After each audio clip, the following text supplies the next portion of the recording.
Professor Yunus যদি জাতির উদ্দেশ্যে ভাষণ দেন আর ওইখানে যদি বলেন আমি একটা ভালো নির্বাচন দিতে চাইছিলাম প্রয়োজনীয় সংস্কারের পরে, আমি তারিখও বলছি সামনের বছরের জানুয়ারি থেকে জুনের মধ্যে, যেন পরবর্তী সরকার ভালোভাবে দেশ চালাইতে পারে, সংস্কারটা সম্পূর্ণ হয়, রাষ্ট্রটা গড়ে ওঠে। কিন্তু ভারত সেনাপ্রধান এবং বিএনপি যৌথভাবে ডিসেম্বরের আগেই নির্বাচন চায়।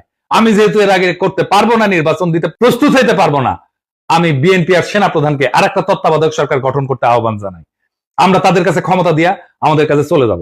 প্রফেসর ইউনূসের নিয়োগ দেওয়া সবাই যদি একসাথে পদত্যাগ করে চলে যায়, নির্বাচন প্রধান, নির্বাচন কমিশনার, নির্বাচন কমিশনাররা সহ, আপনারা সামলাইতে পারবেন? পাবলিকের মাইল কিন্তু একটা মাটিতে পড়বে না। এরপর যদি জামাত আর এনসিপি নির্বাচনে না আসে কেমন হবে?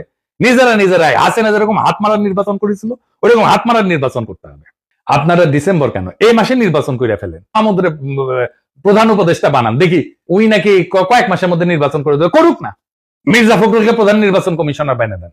একটা ভাঙা রাষ্ট্রকে গুছাইতে সময় লাগে, আর সেই সময়টা দিতেই চায় না যারা ভাঙার কারিগর। ওয়াকার, ইন্ডিয়া, বিএনপি, আওয়ামী লীগ 4 জনে মিলে একটা অশুভ ঐক্য তৈরি করছে, যাতে রাষ্ট্রটা আর কখনো ঠিক না হয়, বিচার না হয়, সংস্কার না হয়, ইনস্টিটিউশন না দাঁড়ায়। ভয়টা থেকেই যায়, কারণ ভয় থাকলেই তারা শাসন করতে পারবে।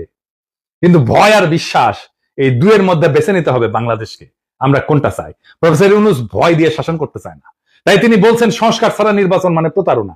অথচ ওয়াকাররা বলতেছে ডিসেম্বরেই ভোট করো। কেন? কারণ জনগণ যদি একটু সময় পায়, যদি ইনস্টিটিউট দাঁড়ায় যায়, যদি মানুষ বুঝে পেলে তার অধিকার কি, তাহলে আর ভয় দিয়ে শাসন করা যাবে না। ওইখানেই তাদের ভয়। এই নির্বাচন মানে আরেকটা স্পিড ব্রেকার, যাতে ট্রাস্ট বা বিশ্বাস তৈরির কাজ থেমে যায়, জনগণের ক্ষমতা না বাড়ে। তাই বলছি এখনই সময় তাদের এই অশুভ ঐক্যের বিরুদ্ধে জনগণের ঐক্য করার। বিএনপি, আওয়ামী লীগ, ওয়াকার আর ভারতের এই অশুভ ঐক্য ভেঙে দিতে হবে।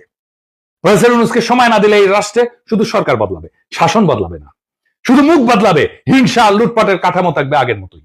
তাই প্রশ্ন একটাই, আপনি কি ভয় দিয়ে শাসিত হতে চান, নাকি বিশ্বাসের উপরে দাঁড়ানো একটা স্বাধীন গণতান্ত্রিক রাষ্ট্র চান? উত্তর শুধু আপনার না, পুরো জাতির। এবং যদি জাতি ঠিক করে, তবে এই ডিসেম্বর তাদের ডিসেম্বর হবে না, আমাদের হবে। ইনকিলাব জিন্দাবাদ।